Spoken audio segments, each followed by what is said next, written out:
As part of the Progressive Farm programme, we are here today on the farm of Patrick Kelly in Killygordon, County Donegal.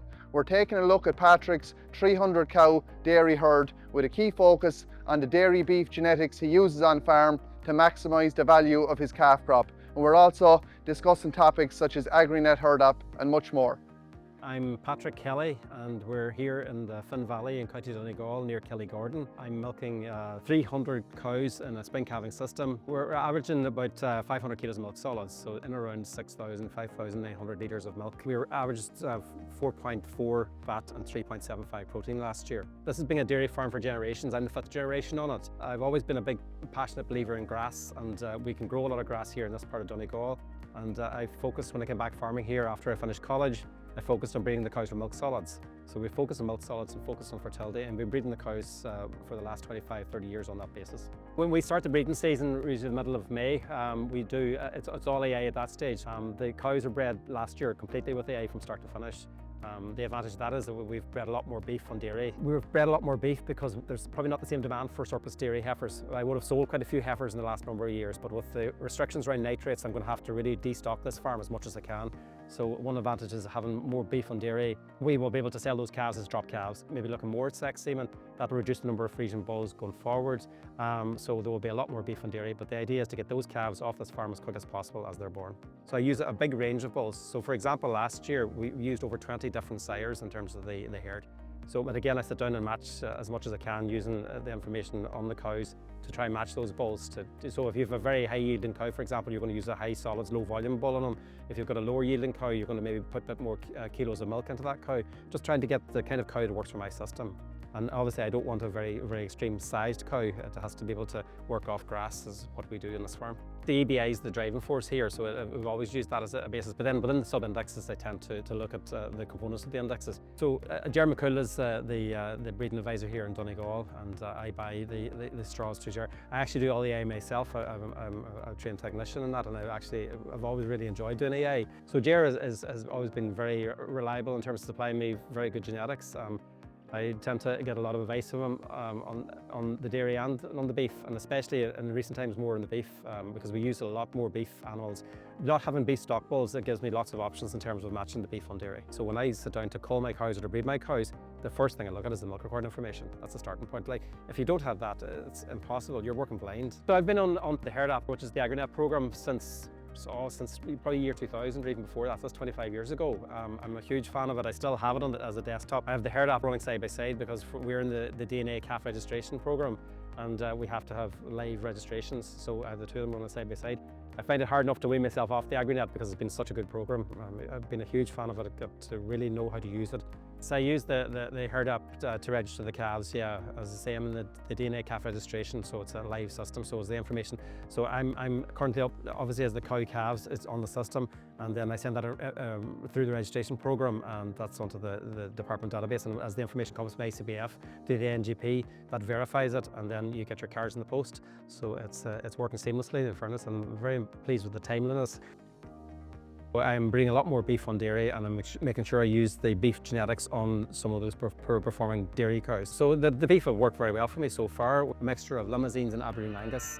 I know working with Jeremy McCool, it's mainly Angus and limousines you select here on farm. So I suppose trying to identify which breeds you use for which cow, how do you kind of identify which gets your more traditional breeds and which gets your more continental breeds? Calving difficulty is absolutely the #1 issue for me. I can't afford to have difficult calvings because the cows are producing milk, and I don't want downer cows. But the great thing about AI and using beef genetics is that I can match the appropriate bull to the appropriate cow. It's a matter of matching genetics to the cow. Speaking to Ger, I suppose he got through the dairy beef bulls at the start of the season, and I know there's probably specific criteria you look for in your dairy beef bulls. So just maybe outline that specific criteria. So we're obviously using the index as the dairy beef index. I'm very conscious that the farmer who buys that calf of me has to make a living from it. So we want to try and get the best beef genetics for that farmer. I'm genomically testing all my calves, including the beef calves, and that CBV is going to be genomically tested CBV. So it's giving more reliability to the man who's buying that calf to actually that calf will perform for him. So again, using the information available to try and get the best beef calf on the ground without having a difficult calving. Taking a look at your ICBF reports, your commercial beef value for your dairy beef calves is around €112, which is in the top 20% nationally. So again, that's given great reassurance to the customers you're selling your dairy beef calves and you're hearing positive feedback on how your dairy beef calves are performing? The biggest return for me is the repeat customers. So I have customers that are coming back for me for the last 20 years. They're buying those beef calves from me year after year, and they wouldn't be doing that if the calves didn't perform for them. But what they have said to me that they see an improvement in those calves because we're using the indexes available to us to actually use better beef genetics. It's amazing, actually, because my name is on the card. When the calf is born here, it's my name is on that card, and when that calf is sold through a mark, because most of the people who buy those calves and we don't finish them, but of course the finisher then he knows who has bred that animal. So I've had finishers come back to me saying, I had one of your animals, and it's done fairly well, and they'd be asking me questions about the genetics and what this is about. And of course I'm trying to emphasize I'm using AI genetics, I'm using the CBV, using the DBI to pick the best beef genetics available. And while I suppose the commercial beef value is very important for you and the guy finishing them, and he's able to make possibly 150 up to 200 euro with, again, increased carcass weights, shorter days to finish, but also for you, you can actually achieve as a dairy farmer a premium price from these higher CBV and beef mare calves because they're obviously that more sought after by the beef finisher. Yeah, absolutely. If that message comes from the beef finisher back through the marts to the man who buys the calf, obviously then you're going to be in a position to actually get a premium for those beef calves. Ger had outlined too that you're kind of focusing on our proven premium range of bulls, which are highlighted in our catalogue with a proven premium logo and highlighted in gold. And I suppose these bulls are, proven easy calving, proven for short gestation, and also are proven for carcass traits.